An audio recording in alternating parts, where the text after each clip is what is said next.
Lorsqu'on est salarié, il existe une relation linéaire entre le temps et, j'ai envie de dire, l'argent. J'aurais pu dire les revenus aussi. Il existe une relation linéaire entre le temps et les revenus. Ça signifie quoi? Ça signifie qu'il y a une courbe linéaire entre le temps qu'on met au travail et ses revenus. Lorsqu'on est un salarié, c'est comme ça. Dans certains pays, c'est même encore pire. Ça veut dire que vous êtes payé à l'heure.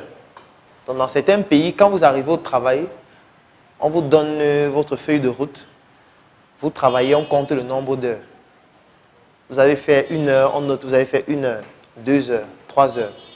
Et à la fin, on va juste multiplier le nombre d'heures par le temps, ou plutôt le montant correspondant à votre salaire par heure. Ça veut dire quoi? Ça veut dire que si votre salaire par heure, c'est 10 000, et vous avez fait 10 heures de travail en un mois, on va seulement faire 10 000 fois 10. Et ça va faire 100 000. Tous les salariés ont cette relation linéaire avec le temps et le travail. Encore pire les professionnels de santé. Quand vous êtes médecin dans un hôpital, on vous paye en fonction du temps que vous mettez à l'hôpital. Ça veut dire quoi? Supposons que vous travaillez 30 jours par mois et que vous allez venir consulter chaque matin. Si vous mettez 10 jours, 20 jours sans venir en consultation, vous allez recevoir une demande d'explication. Si vous n'avez pas justifié pourquoi vous n'êtes pas venu pendant 20 jours. Si on vous envoie la demande d'explication et vous ne donnez aucune explication pertinente, dans certaines structures, on va vous virer. Tout simplement. Dans d'autres, on ne va même pas vous envoyer la demande d'explication. On va vous virer directement. Vous allez venir quand on vous a changé. Pourquoi? Parce qu'il y a une relation entre le temps et l'argent que vous gagnez. Ça veut dire que si vous cessez d'y mettre du temps, comme le fait de ne plus y aller, en fait, on arrête de vous payer. Je vais aller plus loin. Lorsque vous êtes salarié, on peut calculer de façon très précise le montant total que vous allez gagner tout au long de votre vie. On peut calculer ça. Ça veut dire que supposons que vous êtes un médecin dans un hôpital et que vous touchez 200 000 francs à la fin du mois et que vous avez des primes qui oscillent entre 80 et 100 000 francs par mois. Ça veut dire que le plafond de salaire que vous avez par mois, c'est 300 000. Ça veut dire que sur 10 mois, vous gagnez 3 millions. Ça veut dire que sur 1 an, vous gagnez 3 600 000. Ça veut dire que sur 10 ans, vous gagnez 3 600 000 fois 10. Donc ça fait 36 millions. Sur 100 ans, vous gagnez 360 millions. Ça veut dire que tout au long de votre vie, vous n'allez jamais toucher le milliard.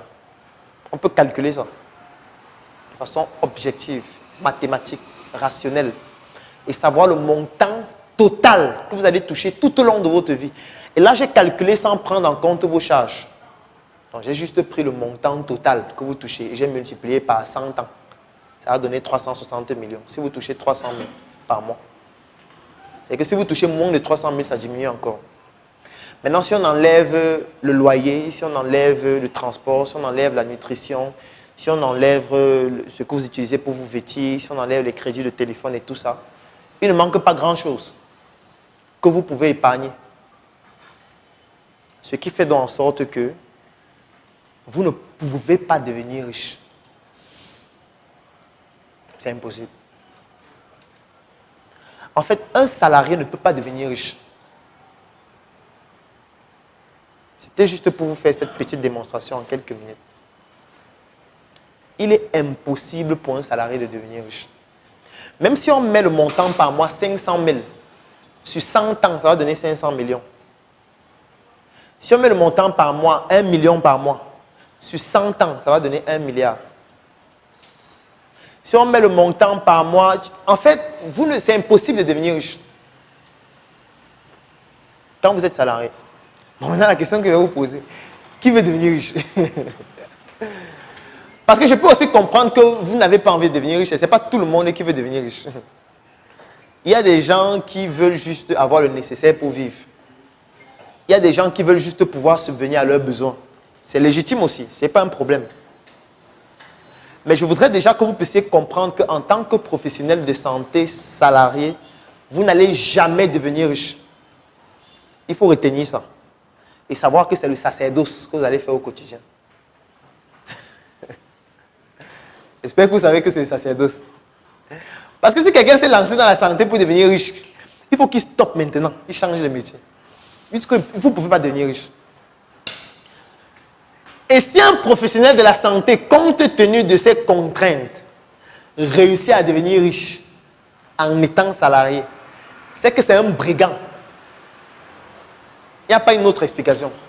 Si vous voyez un professionnel de santé qui est salarié, c'est-à-dire qui est soumis à cette contrainte mathématique, et qui, malgré cette contrainte mathématique, devient riche, c'est que c'est un brigand. Dans brigand, je mets tout ce qu'on a vu lors du module 0, et je ne vais pas revenir dessus. Bon, maintenant, je ne sais pas si vous voulez devenir des brigands. C'est aussi un choix. Hein? Chacun est libre de vouloir devenir un brigand ou pas. Mais si vous voulez travailler rationnellement, gagner de l'argent honnêtement, dignement, en mettant sur pied des principes physiques, mathématiques, sur le plan entrepreneurial, afin de pouvoir gagner votre vie et devenir riche, en fait, le seul moyen, c'est d'entreprendre. Ce n'est que l'entrepreneuriat qui peut permettre de rompre la courbe-ci et de ramener à un temps court ce que vous n'auriez parfois pu jamais gagner tout au long de votre vie. Ce n'est qu'en entrepreneuriat qu'on peut rompre ce temps. Ce n'est qu'en entrepreneuriat qu'on peut acheter le temps des autres. Parce que comme je l'ai dit tout à l'heure, vous vendez votre temps contre de l'argent quand vous êtes professionnel de santé. Donc je suis à l'hôpital, je consulte et quand je consulte, on me paye. Le jour où j'arrête de consulter, on arrête de me payer. Ce n'est qu'en entrepreneuriat où tu peux prendre des gens qui vont consulter pour toi. Et toi, tu prends l'argent, tu répartis. Ce n'est qu'en entrepreneuriat où le temps de tout le monde par jour, c'est 24 heures. Encore que ce n'est pas tout le monde qui a 24 heures. Parce qu'il y a des gens qui dorment 8 heures par nuit. Ça fait 24 heures moins 8. Il y a des gens qui dorment 8 heures par nuit. Ils font 2 heures dans les embouteillages à conduire. Ils font 1 heure à manger. Ça fait 11 heures de temps en moins qu'ils ont.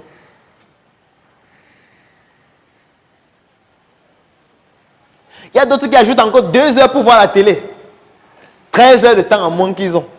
Ça veut donc dire qu'en fait, ils sont en train de réduire l'argent qu'ils gagnent. Parce qu'ils sont en train de voir la télé, ils sont en train de conduire, ils sont en train de dormir. Et ils sont donc en train de réduire l'argent qu'ils pourront gagner parce que leur argent est lié au temps qu'ils mettent au travail. Ce n'est qu'en étant entrepreneur qu'on peut dormir et gagner de l'argent. En dormant. Ce n'est qu'un entrepreneur où on se dit, ok, comme 24 heures de temps c'est petit, je vais recruter 100 personnes. Les 100 personnes-là vont me vendre leurs 24 heures. Ça va faire 24, 2-0. Ça va faire 2400 heures que j'aurai désormais par jour pour moi seul, plus mes 24 heures. Donc moi seul par jour, j'aurai 2400 heures, plus mes 24 heures.